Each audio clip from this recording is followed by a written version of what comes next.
Mas e o jejum? Como é que ele entra nessa história toda? O jejum é outra conversa. O jejum ele é uma invenção nossa para controlar muito o que é o equilíbrio da insulina, né?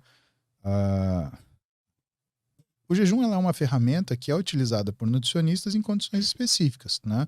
O jejum não é nem bom nem ruim. A questão é, o jejum não é solução, ele é uma ferramenta. Né? Existem bons médicos, bons nutricionistas que trabalham com jejum. E, em geral, o que eles se valem do jejum? A grande capacidade que o jejum tem de baixar os níveis de insulina. Por que isso é importante? Porque as pessoas que são hiperinsulinêmicas, ou seja, produzem uma quantidade muito grande de insulina, também são resistentes à insulina. Por quê? Toda vez que a gente produz insulina, a gente produz uma proteína que chama SOX3. Essa proteína, ela regula a ação do receptor de insulina, que é um receptor baseado em tirosina quinase. Isso quer dizer que o nosso corpo, como uma forma de trabalho seguro, ele produz insulina e produz essa proteína que regula a própria ação da insulina, ao mesmo tempo. Esse auto vai regulando ali. Exato. Então ele pisa no acelerador, mas ele está com o freio de mão puxado. Aqui, só esperto no que está acontecendo. E quando você tem estabelecido uma resistência periférica à insulina para as pessoas que têm um consumo muito alto de caloria, que têm uma alimentação muito errada, o que acontece com essa resistência periférica à insulina? Ela acelera o processo de ganho de gordura e acelera o processo de perda de músculo. Por quê? A célula muscular sem insulina, ela diminui a síntese proteica, faz com que você tenha perda muscular. Mais uma coisa importante. Quando você estabelece resistência à insulina, você estabelece por quê?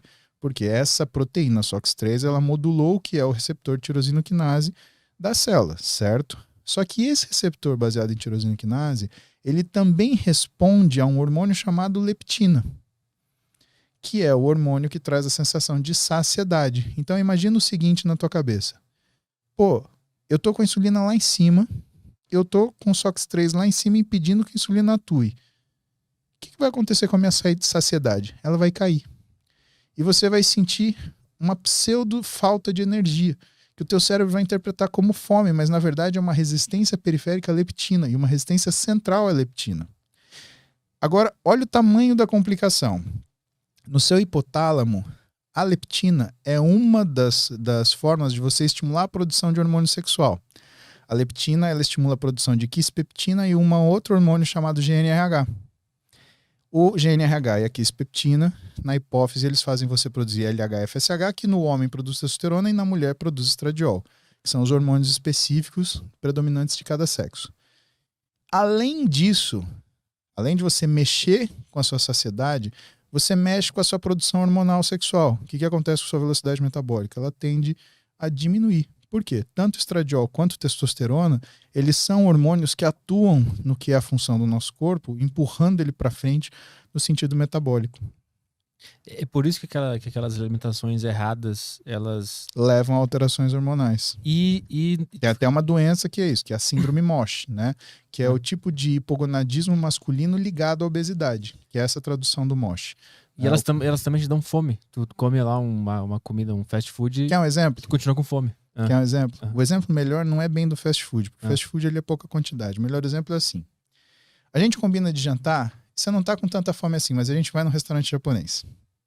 E no restaurante japonês, por um acaso, eles servem muito pouco sashimi, só que um monte de sushi. Um montão.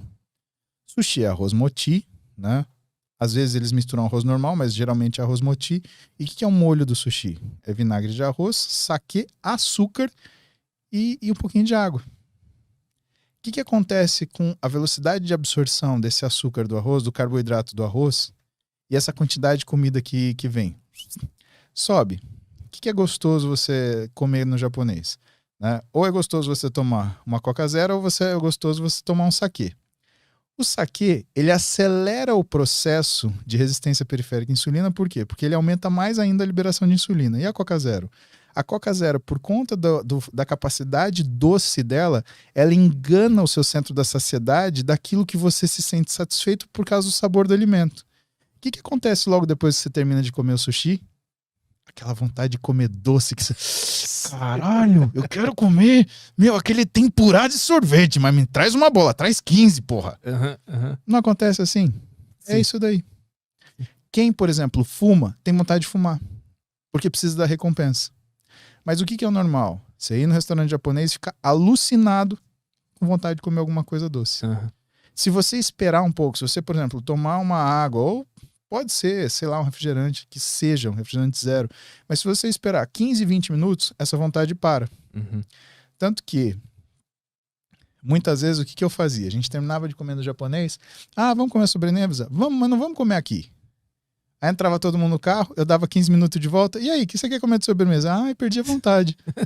Cara, isso é uma estratégia, não deixa de ser. Uhum. Né? Se a gente deixar, o nosso corpo vai e ele não para, ele vai. E depois de comer o doce, provavelmente deve ficar muito cansado, com sono, aí dorme mal, acorda mal no dia sono seguinte. ruim, e é um sono que você tem energia disponível, então fica um sono meio atribulado, você desperta várias vezes à noite. O que acontece também? Você acorda pra fazer xixi, no outro dia você acorda um lixo. Cara, é uma coisa que leva a outra, uma Sim. desgraça que leva a outra, puxando igual uma cordinha.